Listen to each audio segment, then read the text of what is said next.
One of the ugly realities of tough economic times is that domestic violence tends to spike, a phenomenon YWCA Sonoma County Executive Director and CEO Denise Frey is all too familiar with. Economic downturns also lead inevitably to funding cuts and a decline in charitable giving. Yet during the worst financial crisis since the Depression, Ms. Frey has managed to expand the organization's services for battered women and their children by doubling the agency's private funding sources and to develop a significant cash reserve while streamlining operations. Ms. Frey also led the cause to create the Family Justice Center of Sonoma County over the past 3 years, building collaborative relationships between public and private partners, resulting in $1.5 million in federal and private funding. Ms. Frey's leadership, organizational skills, and drive to professionalize the YWCA of Sonoma County have created a much more streamlined organization, according to Renee Amachayev of Wells Fargo Advisors, who serves as treasurer on the YWCA Board of Directors. Ms. Frey attributes her YWCA successes to her business-minded approach to both advocacy and nonprofit management. "I'm a businesswoman," she said. "I don't sell a product, I sell a mission. Changing the world, saving lives, and saving children. This is a business issue. From a business perspective, domestic violence costs this country millions and millions of dollars a year." You know, I think that if you ask anybody who works in nonprofit, we work in nonprofit because we want to change the world. And it's so important to find an organization with a mission. You know, we don't sell widgets in nonprofit. We sell a cause. And so it's critical to find a cause that you believe in. And for me, the YWCA's mission of eliminating racism and empowering women is the core of my being, always has been. I am a feminist, was born a feminist. My grandmother was a suffragette.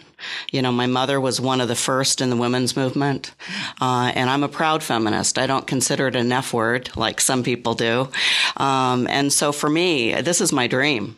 I wake up every morning and pinch myself that I'm able to lead an organization that I believe in, you know, so very much with such a history. You know, this is going to sound odd, but I think that it was my ex-husband.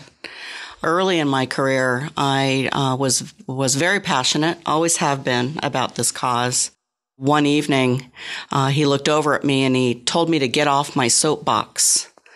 I started realizing that my work was really important to me. It was a part of myself that I couldn't dismiss. I think at that moment I realized that my work was more than a career. It's who I am. In an odd way, I think that by being challenged, being told to get off my soapbox, it made me realize that I needed to stay on my soapbox at a very critical time in my life. When you navigate your life, it's all about making choices. And it's all about seeing opportunities when they present themselves and not being afraid to take a risk, to take a different path. It can get scary at times, you know, leaving one job for another, leaving one agency for another, moving geographically away from friends and family. But in looking back at my career, I realized that I was able to make choices that really benefited my career. So I think that I would say, don't be afraid to take the risk, to take a different path. If your sense is that that's the right thing to do, then it probably is. Make the move.